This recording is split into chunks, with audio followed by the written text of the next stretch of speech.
Hello, children. Good evening, or good morning, or good night. Whatever time you are saying, it's according to you. Today, we are going to study the chapter 1 of chemistry, class 6 from ICSE board. Okay, now let's start the chapter. Chapter 1 Introduction to Chemistry means chemistry के बारे में जानकारी. इसके कुछ की concepts लिखे हुए हैं. पहला है chemistry meaning and importance. Okay, development of chemistry, historical preservatives, notable chemist, scientist and their contribution to chemistry, at least 3 scientist, food and chemistry, cosmetic and chemistry, clothing and chemistry, chemicals and medicines, chemicals in industries. Okay, let's start the chapter. Science. What is science? Science deals with the systematic study of structure and behavior of physical and natural world through observation and experiments. Okay, means science जो है वो एक structural यानी कि एकदम definable physical हो या फिर नेचुरल उसकी स्टडी कराता है. अब कोई भी ऑब्जर्वेशन हो या ओके. अब बढ़ते हैं फिजिक्स की तरफ. Physics is the study of properties of matter and energy, यानी कि फिजिक्स में हम पढ़ते हैं properties of matter and energy. फिर बायोलॉजी में पढ़ते हैं स्टडी ऑफ लिविंग थिंग्स यानी प्लांट और एनिमल्स के बारे में पढ़ते हैं. फिर आती है हमारी केमिस्ट्री. अब केमिस्ट्री है क्या, क्वेश्चन भी आप देख सकते हैं यहाँ पर है. What is chemistry?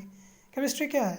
Chemistry is a branch of science that deals with the composition of matter, यानी कि जो मैटर, जैसे कि मैंने आपको फिजिक्स के चैप्टर में बताया है मैटर के बारे में, तो वो मैटर कैसे मिल के बना है या कैसे वो फॉर्म हुआ है उसके बारे में हम केमिस्ट्री में पढ़ते हैं. और जो पर्सन केमिस्ट्री की फील्ड में रिसर्च करता है उसको केमिस्ट बोला जाता है. ओके, अब देखते हैं development of chemistry. Historical preservative, यानी कि केमिस्ट्री में क्या क्या डेवलपमेंट हुआ है. हिस्टोरिकल प्रिजर्वेटिव यानी कि एक इतिहास से जुड़ा हुआ है. तो देखिए, हम कह सकते हैं कि history is actually the history of civilization. History of chemistry जो है वो सिविलाइजेशन की ही हिस्ट्री है. कैसे? बहुत पहले क्या होता था, जब हम सब लोग फूड केमिकल्स के बारे में नहीं जानते थे, तब हमारे घर के मतलब कि जो आदिवासी लोग थे या उसके बाद में जो लोग आए वो लोग वुड को यूज़ करते थे. एक मिनट. एंसेंट एरा हाउस वाइफ्स जो होती थी वो leaching the life from wood, यानी कि वुड से जो आप जानते हैं ना, वो हल्का अगर उसको काटते तो उसमें से हल्का पानी सा निकलता है, उसको यूज़ करते थे. वुड ऐश यानी कि राख को यूज़ करते थे उस सोप बनाने में. ठीक है, चीज़ बनाते थे, बियर, वाइन एक्सेट्रा ये बनता था फर्मेंटेशन टेक्निक से बहुत पहले. अभी का तो सिंपल है, मशीन्स आ गई उनसे बन जाता है, बट बहुत पहले की बात है. उससे पहले ये होता था कि कुछ सोनार लोग, स्मिथ मीन्स होता है सोनार, जिन्होंने कॉपर और टिन का कॉम्बिनेशन करना सीख लिया था, वो लोग ब्रॉन्ज भी बनाते थे. और ब्रॉन्ज आप लोग जानते हैं काफ़ी महंगा बिकता है. इतना भी महंगा नहीं बट महंगा जाता है. और इसका एक रिमार्केबल यूज़ है जो कि and study of chemistry was conducted by alchemist in Europe. इसकी जो स्टडी थी वो यूरोप के केमिस्ट से उन्होंने बताया था. ठीक है, एल्केमिस्ट का जो मानना था, उनका यही मानना था कि जो कॉमन मेटल्स है उनको बदला जाए. ठीक है, चाहे इनटू गोल्ड और सिल्वर में बदला जाए using philosopher's stone. Philosopher stone एक स्टोन का नाम है जो कि गोल्ड और सिल्वर को जब खुदान में से निकाला जाता है तब बनाया जाता है. ओके, और एक यूनिवर्सल सॉल्वेंट बनाने के लिए भी इसका यूज़ किया जाता है. अब हम पढ़ते हैं कि इसका मोर इम्पोर्टेंस क्या है. The development of chemistry was primarily concern with earliest practical knowledge of metallurgy, pottery, dyes. Dyes यहाँ पर आपके वो डाइज नहीं है जो हम लोग लूडो में खेलते हैं. ये डाइज हैं जिसको हम इंक बोलते हैं. मेटलर्जी यानी कि मेटल्स का फॉर्म करना और इनके साथ पोएट्री ये जो हमारी फार्मिंग होती है उसके लिए. फिर पढ़ते हैं इंपॉर्टेंस ऑफ केमिस्ट्री। केमिस्ट्री की क्या इंपॉर्टेंस है। केमिस्ट्री जो है हमारी लाइफ में बहुत बड़ा रोल प्ले करती है और इसकी इंपॉर्टेंस हर जगह आप देख सकते हैं। यहाँ पर ये चार्ट बना है। Communication, fertiliser, transport, recreation, preservative, luxurious health, pesticides buildings, food products, cloth and garments, national defence, हर जगह केमिस्ट्री का यूज़ है। एग्रीकल्चर में कैसे यूज़ होता है, देखिए हम जानते हैं कि हमारी जो एग्रीकल्चर है उसमें बहुत पहले क्या होता था कि सब लोग बस ऐसे ही खेती कर लेते थे बस, बट अच्छी फसल नहीं होती थी। Means they do not get good quality products from their fields. So इसके लिए हमारी इंडियन गवर्नमेंट ने एक मूवमेंट रेवोल्यूशन चलाया जिसका नाम था ग्रीन रेवोल्यूशन।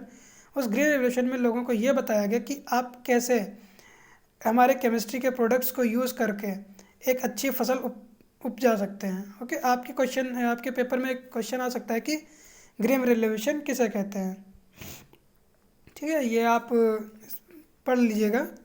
यहाँ पर लिखा था use of fertilizers greatly increased the food output as to meet the demand of growing population. Important example of the use of fertilizer in our country is the green revolution. Green revolution एक हमारा बहुत बड़ा example है जैसा कि देख सकते हैं। और यहाँ पर देखिए एग्रीकल्चर का यूज़ केमिस्ट्री में कैसे कैसे होता है। वीड किलर्स को करने में, फूड को बचाने में, सॉइल का ट्रीटमेंट करने में, फंजीसाइड्स में, फर्टिलाइजर्स बनाने में, improve in increasing product, pesticides, insecticides के बारे में। अब आगे बढ़ते हैं।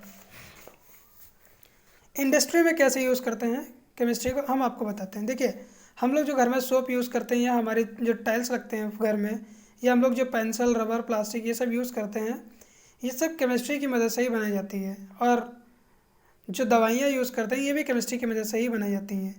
और कुछ प्रोडक्ट पेट्रोल के भी होते हैं, जैसे कि हमारी जो साबुनें हैं, सिंथेटिक फाइबर है, गैस, फर्टिलाइज़र्स है, पेंट है, ये पेट्रोल से ही बनते हैं। ठीक है, उसके बाद में आता है better sanitization and health. Better sanitization यानी कि कैसे अच्छे से सफाई की जाए और हेल्थ का कैसे ध्यान रखा जाए। ठीक है, देखिए आजकल क्या होता है हम लोगों के घर में कई सारे डिटर्जेंट्स होते हैं, जैसे कि लाजॉल पोछा लगाते टाइम डाला जाता है, तो हार्पिक का यूज़ टॉयलेट और बाथरूम्स को साफ़ करने के लिए किया जाता है। तो ये जो चीज़ें हमारे टॉयलेट्स के लिए क्लीनर्स आते हैं या फ्लोर के लिए जो लाइजॉल वगैरह आता है, ये सब हमें केमिस्ट्री से ही मिलता है। और हेल्थ के बारे में अगर बात की जाए तो जो आजकल हम लोग मेडिसिन्स लेते हैं या कुछ ड्रग्स होते हैं जैसे नींद की गोलियां हो गई, उनको ड्रग्स बोलेंगे क्योंकि ये हर एक बंदा नहीं ले सकता है विदाउट डॉक्टर कंसर्न। वैसे तो मेडिसिन भी नहीं ले सकता है, बट मेडिसिन कभी कभार हल्का फुल्का बुखार हो, जुकाम वुकाम, तो मेडिकल से ले सकते हैं। ठीक है, अब जो आज पहले जो सर्जरीज होती है उसमें बहुत पेन होता था, बट अब क्या है, सर्जरीज को इन पेन किलर के द्वारा मतलब बेहोशी की हालत में एंथेस्थेटिक्स को यूज़ कर इसको बचाया जा सकता है। आसानी से मतलब हो सकता है सर्जरी, कोई ज़्यादा पेशेंट को प्रॉब्लम नहीं होगी, हालांकि उसको ये नहीं मालूम होगा कि कितना दर्द हो रहा है, बट उसका आसानी से हो जाएगा। ठीक है, फिर बेटर फूड प्रोडक्ट्स केमिस्ट्री में कैसे, इसका मतलब ये है कि केमिस्ट्री जो है हमें टेक्नोलॉजी के साथ साथ प्रोसेस कैसे फूड को बचाना है या प्रिजर्व करना है ये हमें सिखाती है। आज के समय पे हम देखते हैं कि हमारे पैकेट्स में कुरकुरे रेडी होते हैं, कर्ड, बटर, चीज़, और सबसे कॉमन चीज़ मिल्क, देखिए आप कितना पैकेट्स में आता है। इन सबको बचाने के लिए हमारे पास केमिस्ट्री ही आती है। इसमें नाइट्रोजन गैस के फूड जो मिल्क आता है इसमें नाइट्रोजन गैस के साथ और भाई कई ऐसी गैसेस मिली होती हैं जो कि केमिस्ट्री की मदद से हमें मिलती हैं। ठीक है, और उसके बाद में एक टर्म है फूड प्रिजर्वेटिव जो कि केमिस्ट्री में ही यूज़ होता है, आप सबको पता है। फूड प्रिजर्वेटिव्स क्या होते हैं, जिससे हम लोग अपने फूड को ज़्यादा देर तक रखें तो स्पॉइल ना हो, बचाने के लिए फूड प्रिजर्वेटिव्स का यूज़ करते हैं। जैसे हमारे टकाटक के पैकेट्स में नाइट्रोजन गैस कॉमन होता है, और भी कई चीज़ें होती हैं। ठीक है, तो अब नीचे एक और पॉइंट दिया है फूड एडिटिव्स। ये क्या होते हैं, फूड प्रिजर्वेटिव्स जैसे कि खाने को स्पॉइल होने से बचाते हैं, वैसे ही उसकी जगह पर केमिकल कंपाउंड्स को यूज़ किया जाता है उन खानों को बचाने के लिए। और ये उसमें जैसे कि हमारा जो मिल्क होता है, जो मिल्कमैन लेके आता है अपने घर से या जो डेयरी वगैरह पे जाते हैं, वो लोग उसमें कुछ ऐसी दवा डालते हैं ताकि दूध जो है फटे ना और ख़राब ना हो। और हमारी जो शुगर होती है उसमें भी, मीन्स शुगर मीन्स जो हमारे घर पे चीनी होती है उसमें भी कई केमिकल्स होता है। ये जो शुगर बनती है ये भी केमिकल से ही बनती है। फिर आता है मोर एंड बेटर क्लॉथ्स। अब आप समझ रहे होंगे कि क्लॉथ का केमिस्ट्री से क्या लेना देना, बट जैसा कि हम जानते हैं कि हमारे क्लॉथ्स जब धुल के रख दिया जाए ज़्यादा दिनों के लिए किसी भी अलमारी वगैरह के अंदर, तो उसमें से हल्की बदबू आने लगती है। उस बदबू से बचने के लिए हम लोग उसमें एक वाइट कलर की जो बॉल आती है, नेपथलीन करके उसका नाम होता है शायद, हाँ वही, उसको हम लोग रख देते हैं ताकि उसमें से बदबू ना आए। और देखते हैं हमारी बॉटल्स वगैरह में भी एक पैकेट निकलता है जिसमें ब्लैक ब्लैक छोटे छोटे, वो एक पैकेट होता है जिसके अंदर छोटी छोटी मेडिसिन वगैरह पड़ी होती है। उसको हम लोग इसलिए यूज़ करते हैं ताकि उसमें से बदबू वगैरह ना आए, ठीक है। अब आते हैं आगे बेटर होम्स के बारे में पूछते हैं। बेटर होम्स देखिए, सबको पता है कि घर को बनाने के लिए सीमेंट, आयरन, स्टील, प्लाईवुड ये सब वगैरह लगता है, टाइल्स वगैरह, वायर्स, ये सब लगता है, और ये सब हमें केमिस्ट्री की मदद से ही मिलता है। ओके, अब हमारे डेली यूज़ लाइफ में भी केमिस्ट्री का काफ़ी रोल है। जैसे कि देखिए, सबके घरों में शुगर यूज़ होती है, ऑयल सबका यूज़ होता है, फैट यहाँ पर हमारे क्रैक्स और जो आजकल फिंगर और मेमोज चल गए हैं वो सब है। Paper, glass, dice, cosmetics, toothpaste, LPG, detergents, ये सब हमें हमारे डेली लाइफ की यूज़ ही हैं, और ये सब हमें केमिस्ट्री की मदद से ही मिलते हैं। कॉस्मेटिक्स क्या होता है?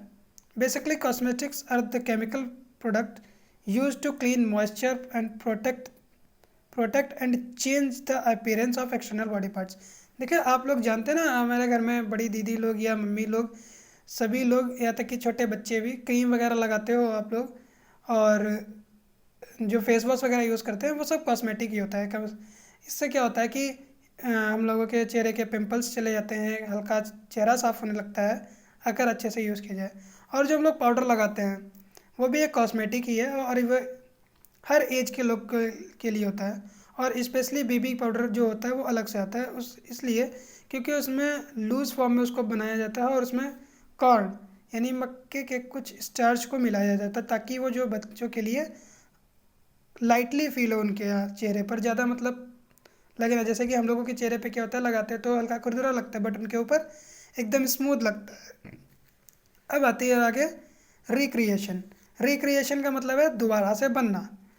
देखिए, हम लोग क्या करते हैं, अपने फ़ोन में मेमोरी होती है ना, एसडी कार्ड्स जिसे बोलते हैं, और हमारे सीडी होती है जिसको हम डीवीडी में प्ले करते हैं, पेन ड्राइव जो हम लोग लैपटॉप में लगाते हैं, ये सब भी केमिस्ट्री की मदद से ही बनाया जाता है। दीज इनेबल, ये हमें गाने को स्टोर करने या लिसन करने के, मूवी देखने के काम आते हैं, ठीक है। इसके अलावा स्पोर्ट्स में भी काम आता है, जैसे कि हम लोगों की बैट हो गए, बॉल हो गए, नेट हो गया, एक्सेट्रा। Use of chemistry. अब आप सोचोगे इसमें केमिस्ट्री का क्यों यूज़ है, केमिस्ट्री से इससे क्या, बट देखिए, जो सीडीज़ बनती है उसमें जो मटेरियल यूज़ होता है वो तो हमें केमिस्ट्री से मिलता है ना। वैसे ही हमें एसडी कार्ड का जो मटेरियल मिलता है वो भी सीडीज से मिलता है।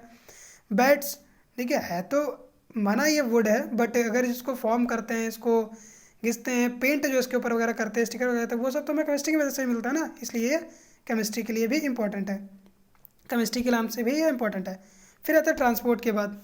बट ट्रांसपोर्ट में इसका क्या यूज़ हो सकता है? अब देखिए, ट्रांसपोर्ट जो हमारे ऑटोमोबाइल्स है, यानी कि ऑटो रिक्शा हो गया, ट्रक वगैरह, ट्रेन्स, एरोप्लेन्स, ये सिर्फ बसेस, मोटरसाइकिल्स, स्कूटर्स, ये सब, इसका जो नॉलेज है, ये जो टेक्नोलॉजी प्रोवाइड हुई है वो हमें केमिस्ट्री की मदद से ही मिली है। और burning of fuel to produce energy involve chemical reaction and knowledge of these reactions is crucial for designing automobiles, ठीक है। फिर आता है कम्युनिकेशन। भाई कम्युनिकेशन में इसका क्या यूज़ है? ओके, देख ली आप, साफ साफ देख सकते हैं, आपका फ़ोन सबसे बड़ा कम्युनिकेशन यूज़ है, टेलीविज़न सबसे बड़ा यूज़ है, ऑडियो वीडियो इक्विपमेंट्स। आजकल देखिए मोबाइल जो बनता है वो तो मानते हैं एक मतलब इन्वेस्टिगेशन हुआ, काफ़ी मतलब इम्प्रूवमेंट हुआ, डेवलप किया तो फ़ोन बन गया, टच के फ़ोन बने, बटनों वाले थे पहले, फिर फ़ोन बने। बट इसका यूज़ इसलिए केमिस्ट्री के हिसाब से है क्योंकि जो मटेरियल, जो बॉडी बनती है वो सब केमिस्ट्री की मदद से केमिकल्स का ही यूज़ करके बनाई जाती है। फिर आते हैं पेस्टिसाइड्स। पेस्टिसाइड्स क्या होते हैं? Chemical substance that are use to kill pest in crop are called pesticides, ठीक है। पेस्टिसाइड्स वो होते हैं जो पेट्स को, यानी कि जो कीड़ों को मारने के काम आते हैं कुछ, उनको, और उसमें दो नाम दिए हैं इसमें, मेलाथियन एंड पैराथियन। ओके, फिर पढ़ते हैं इंसेक्टिसाइड्स एंड फंगिसाइड्स। ये क्या होते हैं? जो हमें इंसेक्ट्स मारने के काम आते हैं उन्हें इंसेक्टिसाइड्स बोलते हैं, और जो फंगस को किल करने के काम आते हैं उसे फंगिसाइड्स बोलते हैं। आप इंसेक्टिसाइड्स किल करने के लिए डीडीटी का यूज़ करते हैं, डाइक्लोरो डाइफेनाइल ट्राइक्लोरोएथीन, ठीक है। और फंगिसाइड्स के लिए Bordeaux mixture, sulphur lime, zinc phosphide etcetera, ये मतलब और भी बहुत से हो सकते हैं जो फंगिसाइड्स को यूज़ करते हैं, ठीक है। इंसेक्टिसाइड मतलब जो इंसेक्ट्स को किल करने के काम है, फंगिसाइड्स मतलब जो फंगस यानी कि जो काई लग जाती है ना वो उसको किल करने के काम आता है। और यहाँ पर आप देख सकते हैं कि केमिस्ट्री के यूज़ कुछ इंडस्ट्रीज़ में, ये आप इमेज देख सकते हैं। और यहाँ पर ये यूज़ है पेट्रोलियम से बने हुए प्रोडक्ट्स का। पेट्रोलियम से बने हुए प्रोडक्ट है synthetic rubber, wax, soap, synthetic fibre, fertiliser, gas, paint, plastic, synthetic glycerol, DDT, synthetic wool, road surfacing etcetera. Okay, बहुत सी ऐसी चीज़ें हो सकती हैं, ठीक है। अब आप यहाँ पे देख सकते हैं कि कुछ केमिस्ट्री के यूज़ है हमारी डेली लाइफ में और इम्पोर्टेंस है यूज़, जैसे कि मेटल्स के लिए, प्लास्टिक्स के लिए, टेक्सटाइल्स के लिए, ड्रग्स एंड मेडिसिन के लिए, पेस्टिसाइड्स, वेजिटेबल घी के लिए, insecticides. Okay, so that's all for today. We are going, so please like, share and subscribe, and the next part will be of this chapter is coming soon. Thank you.